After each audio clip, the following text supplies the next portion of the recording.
And good morning. Welcome in for another installment of Trust Matters, Real Estate and Estate Planning Solutions with Sean Robertson of Gateville Law Firm. They're located in Yorkville and online at gatevillelawfirm.com.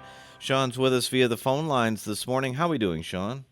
Hey, I'm doing well. Good. Let's dive into today's show as we're focusing on something we've brought up a bunch of times before. Maybe we haven't really described or detailed what this person does, what their role is in real estate. It's the real estate attorney, an important part of these transactions, especially during a closing.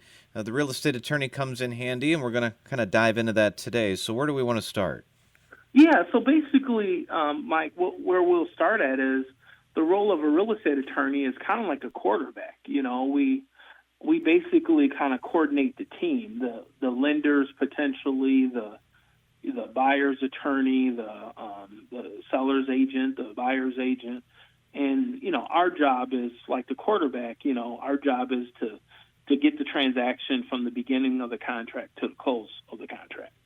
Yeah, you get to a closing on a housing transaction. There's a lot of steps. There's a lot of important things that need to be taken care of, and it's an essential thing to have an attorney that knows what they're doing.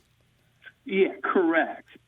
That's very important because if you don't have a real estate attorney or a team that knows what they're doing, sometimes the twists and turns can cause delays in the transaction, or quite frankly, an experienced real estate attorney could be the difference between the deal closing or not closing. So when you look at a real estate attorney, well, what's like their prime or their first main responsibility that they're trying to accomplish here? So it depends on whether you're on the list side or the sale side. So the list side, the sale side, the primary goal is to basically get all the liens, the title issues, get everything resolved by the closing deadline. That's the number one job. And then from the buyer's attorney standpoint, the number one job is to talk to your client and make sure all the contractual deadlines are met. So in case the deal can't close, they get their earnest money back. So it depends on what side of the coin, for lack of a better term, which side of the transaction you're on, Mike. You get to the closing, you're almost to the finish line, but there are so many things that can go wrong during a closing. What are some of the issues that arise that an attorney can hopefully help out with? Yeah, so like one of the main things is like the house doesn't appraise. So your attorney needs to negotiate, whether you're on the buy side or the sell side, your attorney needs to negotiate a deal if that's possible. Title issues arise, especially when you're on the sell side where you thought that your client had the title to the property in their name, and then once you get the title work back from the title company, you found out their parent deceased, and technically the title issues are more complicated than you realize. So those type of things occur, and just being able to be responsive, because a lot of times the lenders need something and they need it right away. It's just being on top of the details when people need them in a timely manner. Yeah, and there's all kinds of other things too, like surveys and those types of things that need to be taken care of, and they can slip through the cracks unless you've got someone that, kind of knows what they're doing here.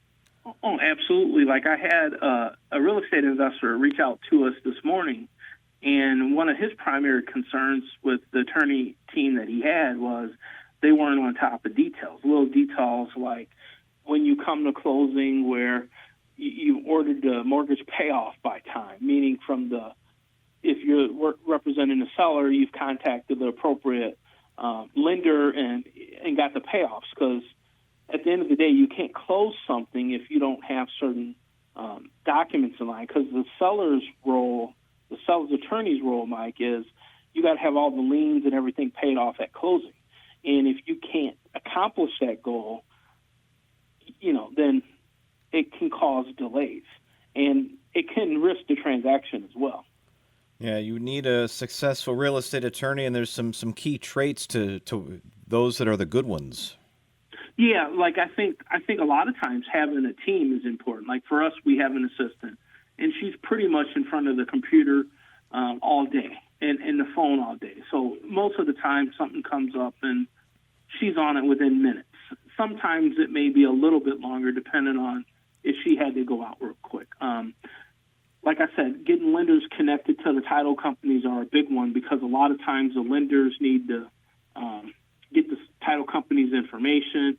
It's your clients have questions, being able to answer those timely, so those small things don't become big things. And like I said, securing title-related documents are important. And I think probably the most important thing, Mike, is being flexible, because you could go into like a Monday or Tuesday and you think it's going to be a slow day, and then all of a sudden you got 50 things that popped up and they need to get done like yesterday. So that's what's kind of important from a real estate attorney, is that your team has the flexibility to get things done right away. Well, real estate attorneys go with Gateville Law Firm. That's what we're talking about with Trust Matters Real Estate and Estate Planning Solutions. They're located in Yorkville, and they are ready to answer your questions and help make your process through a real estate transaction nice and smooth. GatevilleLawFirm.com. You can call them at 630-780-1034. Join us again next week for another installment of Trust Matters Real Estate and Estate Planning Solutions.